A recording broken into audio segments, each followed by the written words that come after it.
KWSP. Sekarang ni masih lagi panas berkaitan dengan KWSP 2.0. KWSP bersasar ini lebih-lebih lagi selepas pilihan raya umum ke-15 berlangsung. Keputusannya diketahui ada yang merasa sedikit kecewa, ada yang merasa gembira juga mungkin atas sebab-sebab yang tertentu.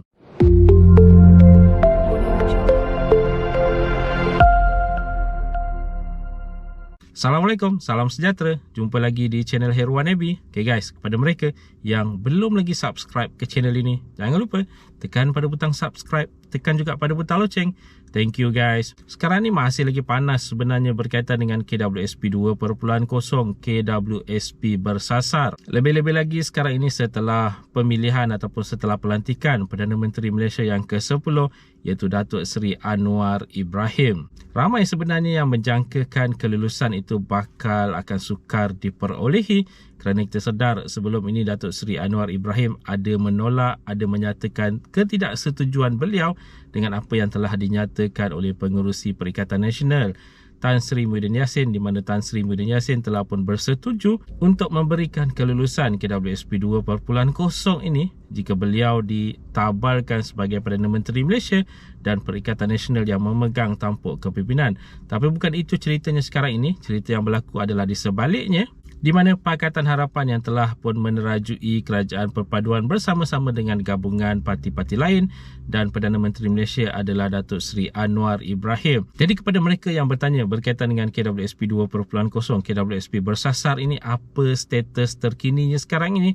Okay, status terkininya tiada apa-apa sebenarnya, masih lagi belum mendapat kelulusan, dan pastinya sekarang ini pihak-pihak yang memperjuangkan pengeluaran KWSP 2.0, KWSP bersasar ini akan lebih ke hadapan, kena lebih berusaha kerana berkemungkinan besar kelulusan itu akan lebih sukar untuk diperolehi setelah apa yang terjadi sekarang ini. Datuk Seri Anwar Ibrahim sebenarnya tidak pernah menyatakan bahawa beliau akan mengkaji ataupun akan meluluskan KWSP 2.0, KWSP bersasar ini, walaupun ada segelintir pihak sebenarnya yang telah membuat konten di sebaliknya, tetapi perkara itu bukanlah fakta sebenarnya yang berlaku, kerana Datuk Seri Anwar Ibrahim sebenarnya memang tidak menyokong dengan pengeluaran KWSP 2.0, KWSP bersasar ini. Mungkin buat masa sekarang, tetapi di masa hadapan kita belum pasti lagi akan adakah pendirian terbaru daripada beliau berkaitan dengan perkara ini. Tetapi apa yang pasti sekarang ini, seperti yang telah pun dinyatakan oleh beliau, antara perkara utama yang akan beliau perhalusi adalah berkaitan dengan kos sara hidup,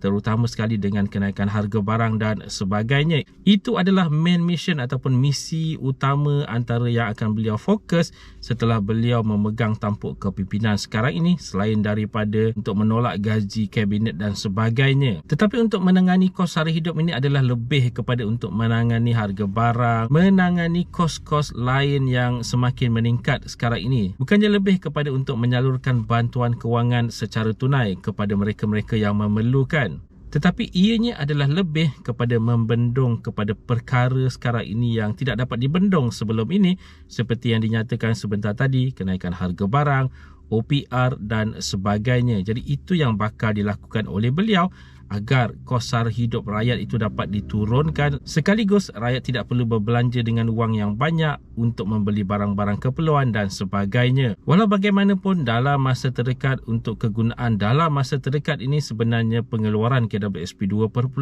KWSP bersasar ini masih lagi sangat-sangat diperlukan oleh pencarum-pencarum, terutama sekali kepada mereka yang terkesan akibat kehilangan pekerjaan dan sebagainya, kerana kita sedar bahawa mereka ini sekarang ini dibebani oleh liability, hutang-hutang yang semakin tertunggak dan sebagainya. Untuk hutang-hutang yang tertunggak ini tidak akan dapat diselesaikan dengan menurunkan kos barang-barang dan sebagainya, kerana ianya memerlukan penyelesaian dalam jangka masa yang pendek, di mana pengeluaran KWSP 2.0, KWSP bersasar ini dijangkakan dapat membantu mereka dari segi jangka masa pendek ini. Jadi apa-apa pun, sama-sama kita nantikan akan adakah perubahan, akan adakah kelulusan yang bakal diberikan oleh Datuk Seri Anwar Ibrahim terhadap pengeluaran KWSP 2.0, KWSP bersasar ini. Okay guys, itu dia tadi sedikit sebanyak perkongsian di dalam video pada kali ini. Jika anda ada sebarang komen, sebarang pertanyaan, anda boleh tinggalkan di ruangan komen di bawah. Dan kepada mereka yang belum lagi subscribe ke channel ini, jangan lupa tekan pada butang subscribe, tekan juga pada butang loceng. InsyaAllah kita berjumpa lagi di video yang akan datang. Stay safe, stay healthy. Assalamualaikum.